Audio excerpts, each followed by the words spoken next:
जय सिया राम सभी को। आज के अंक में आप सबका स्वागत है।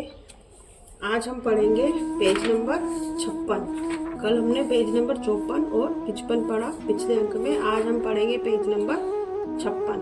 तो आपका हमारे इस चैनल श्री राम कथा में स्वागत है और हम सभी देवी देवताओं का आह्वान करेंगे कि वो आकर हमारे साथ श्री रामचरितमानस का रसपान करें, सुने, पढ़े और कोई गलती हुई हो तो उसके लिए क्षमा करें। तो चलिए शुरू करते हैं, लेकिन हम पिछले अंक का आखिरी श्लोक पढ़ेंगे पहले, उसके बाद शुरू करेंगे। उमा महेश विवाह बराती ते जलचर अगणित बहु भांति रघुबर जन्म आनंद बधाई भवर तरंग मनो हरताई। चलिए बाल चरित चहु बंधु के बनज विपुल बहुरंग नृप नारी परिजन सुकृत मधुकर बारी बिहंग। चारों भाइयों के बाल चरित है, वे ही इसमें खिले हुए रंग बिरंगे बहुत से कमल हैं। महाराजा दशरथ जी तथा उनकी रानियों कुटुंबियों सत्कर पुण्य ही भ्रमर और जल पक्षी हैं।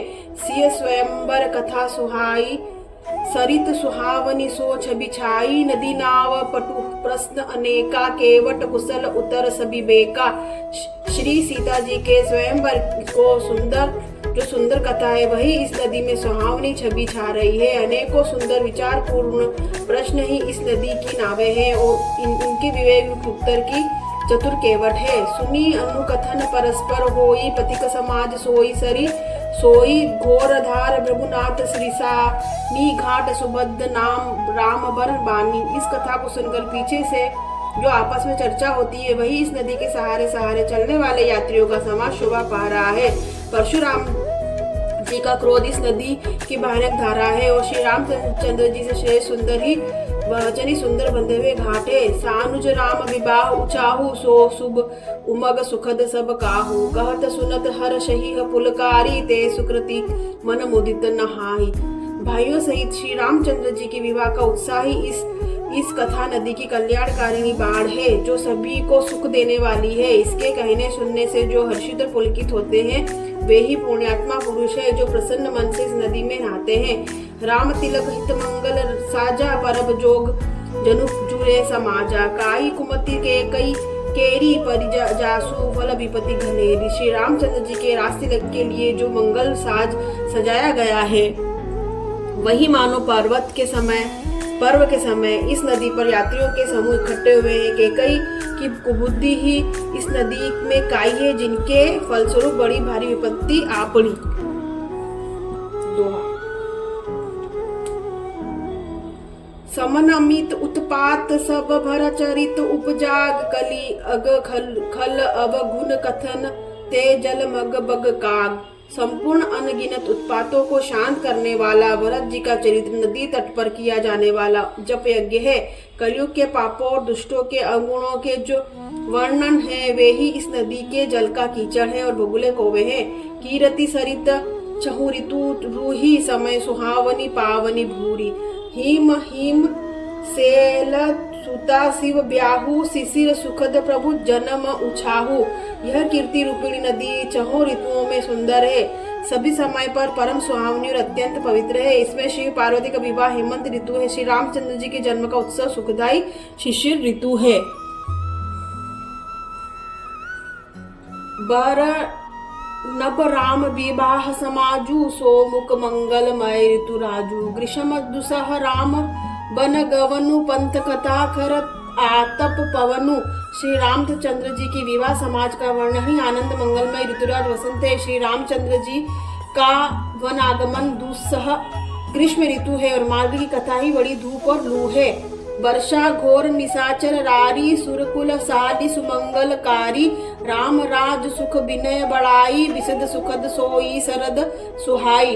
राक्षसों के साथ घोर युद्ध ही वर्षा ऋतु है जो देव कुल रूपी धान के लिए सुंदर कल्याण करने वाली रामचंद्र जी की राज्य कला का जो सुख विनम्रता और बड़ाई है वही निर्बल सुख देने वाली सुहावनी शरद ऋतु है। सती शिरोमणि सिय गुण गाथा सोई गुण अमल अनुपम पाता भरत सुबाहु सुशीतल ताई सदा एक रस बरनी न जाई। सती शिरोमणि श्री सीता जी के गुणों को की कथा है। इसी जल का निर्मल और अनुपम गुण ही श्री भरत जी का स्वभाव, इस नदी की सुंदर शीतलता है जो सदा एक सी रहती है और जिसका वर्णन नहीं किया जा सकता। दोहा। अवलोकनी बोलनी मिलनी प्रीति परस्पर हास, भायप भली चहु बंधु की जल माधुरी सुभाष।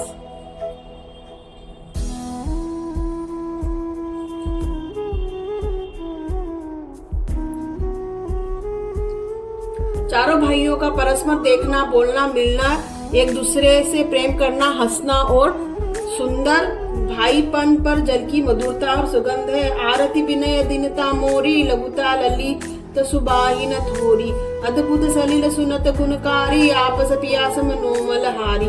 मेरा अर्थ भाव विनय और दीनता इस सुंदर और निर्मल जल का कम हकलापन नहीं है, अर्थात अत्यंत हल्कापन नहीं है, अत्यंत हल्कापन है। यह जल बड़ा ही अनोखा है और सुनने में ही गुण करता है और आशा रूपी प्यास को और मन के मेल को दूर कर देता है। राम सुप्रेत ही पोषित पानी, हरत सकल कलि कलशुगलानी, भवश्रम शोषक तोषक तोषा, सनम दुरित दुख दारित दोषा। यह जल श्री रामचंद्र जी के सुंदर प्रेम को पुष्ट करता है, कलियुग के समस्त पापों और उनमें होने वाले ग्लानि को हर लेता है, संसार के जन्म मृत्यु रूप श्रम को सोख लेता है, संतोष को भी संतुष्ट करता है और पाप ताप दरिद्रता और दोषों को नष्ट कर देता है। काम कोह मद मोहन सावन, विमल विमेक विराग बढ़ावन, सादर मज्जन पान किए ते, मिटत ही पाप परिताप हिए ते।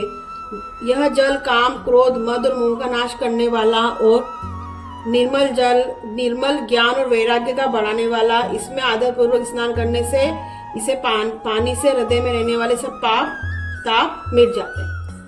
तो जैसा कि आज हमने जाना कि राम नाम की महत्ता को जाना, उनके प्रेम को जाना कि कलयुग में सभी पाप राम नाम से ही नष्ट हो जाएंगे और पाप ताप दरिद्रता दोष सब नष्ट हो जाएंगे। कलयुग में राम नाम की इतनी महिमा का गुणगान किया गया है, ये आज हमने जाना। तो इसी के साथ आज का अंक हमको समाप्त करना है। रामचरितमानस का बालकांड हम अभी पढ़ रहे हैं और कल हम पढ़ेंगे पेज नंबर 58-58। आज हमने 56-57 पढ़ा, अर्थ सहित हिंदी अर्थ सहित हम पढ़ रहे हैं, इसलिए हमें थोड़ा सा ध्यान समझ में भी आ रहा है। तो हम सभी देवी देवताओं से हाथ जोड़कर क्षमा मांगेंगे, हमसे कोई किसी प्रकार की पढ़ने सुनने में गलती हुई तो इसके लिए क्षमा करें। अगले अंक में आप सबसे फिर मुलाकात होगी आपकी अपनी चैनल श्री राम कथा में। चैनल को सपोर्ट करें, सब्सक्राइब करें, लाइक करें, शेयर करें। अगर आपको अच्छा लग रहा हो तो प्लीज़ सपोर्ट करें और विदा लेते हैं। जय श्री राम।